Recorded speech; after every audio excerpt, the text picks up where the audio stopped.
When I was pregnant, I started to imagine the world that my child would grow up in and what kind of role model I wanted to be. And one morning it hit me like a ton of bricks.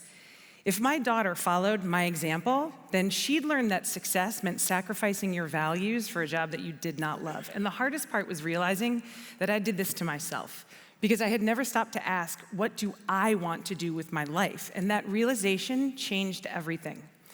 Because when you challenge that presumed definition of success, your life can get interesting. For instance, you and your husband might buy a fixer-upper marina in New England, a working marina that was falling apart, but also full of possibility. Because this marina sits a short boat ride from the last commercial fishing dock in the state of Connecticut, and it's an area that has worked on the water for generations. To this community, the ocean isn't scenery, but a partner. So we decided to take up that partnership. What if we worked not just on the water, but in service of the water? And that question led us to kelp farming. So here's the very quick and dirty on macroalgae or seaweeds. There are over 12,000 identified species of seaweed, which are grouped as red, green, and brown. And these marine algae collectively produce over 50% of the oxygen on our planet. So think about that. Every other breath that you're taking is coming from the ocean, and seaweed is doing most of that work. And around 2,000 of the known seaweeds are in that brown group, and then nestled in there, you have about 30 different species of the kelps. And kelps prefer deeper, colder water, and they're among some of the fastest growing organisms on the planet. Sugar kelp is a brown algae that lives in the North Atlantic, North Pacific, and Arctic oceans, and it is one of the most commonly farmed seaweeds in the United States today. And starting our kelp farm was not easy. You need permits, leases, and patience. You're working with the government after all, both federal and local, so expect waits. And the permit that you receive is going to determine the species that you can grow. Again, sugar kelp, most common in the US. And during the time that you're working through your permit, you're gonna learn about the water, the currents, the depth that you need to grow kelp. So for shallow water farms, you only need a couple feet. The more traditional rope method farms set gear in about 30 feet of water. You need to understand the bottom composition. You don't want your farm to negatively impact other species like eelgrasses, for instance.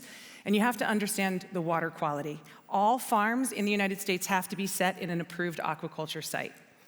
And when you finally dive in, metaphorically, because you're supposed to stay on the boat, you learn that kelp farming is not like planting seeds. Instead, it's outplanting seed string. You're wrapping tiny cultivated kelp blades onto ropes that are suspended in the water. In November, the blades are only a few millimeters each. By May, you have an ocean forest with blades as wide as your hand and twice your height. You learn you successfully can produce between 10 and 25 tons of kelp in spite of whatever's thrown at you, nor'easters, hurricanes, pandemics. But the story isn't really about the production because kelp works quietly in so many other ways. While kelp grows, it cleans the water around it. During photosynthesis, it's absorbing dissolved carbon dioxide from the ocean, making the water less acidic. It pulls excess nitrogen from the water, both organic and inorganic, which often comes from human activity like agricultural runoff. And to farm, no land is needed, no soil, no fertilizer, no fresh water. You just need ocean, sunlight, and time.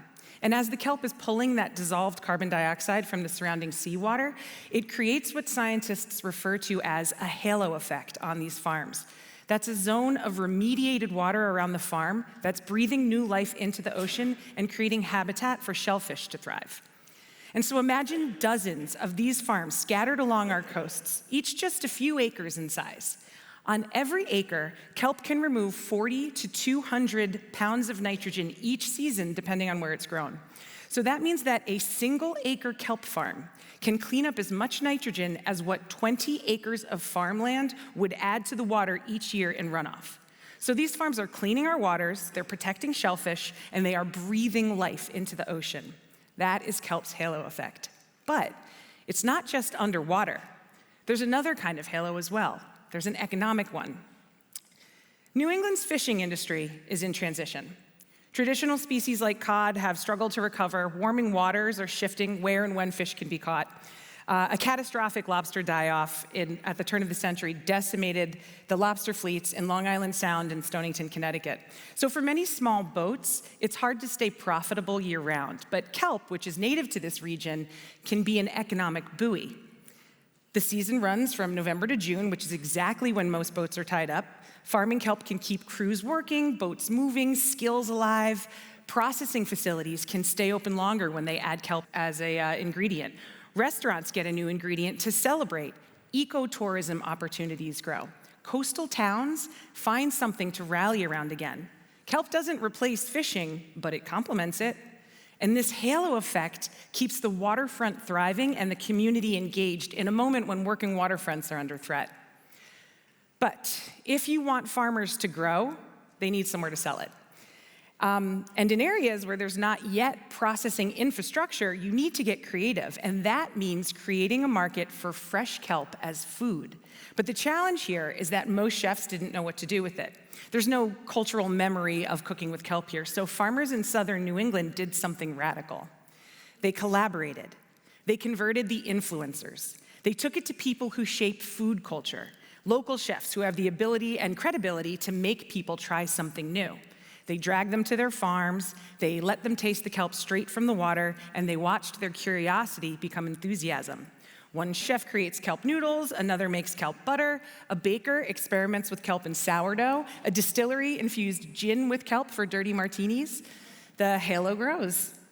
And these farmers, they created festivals, joint markets, they shared customers, recipes, even distribution channels, because the goal wasn't to compete, it was to grow the movement.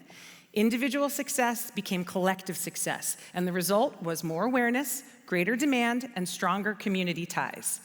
And then those chefs, they began teaching other chefs how to cook with kelp.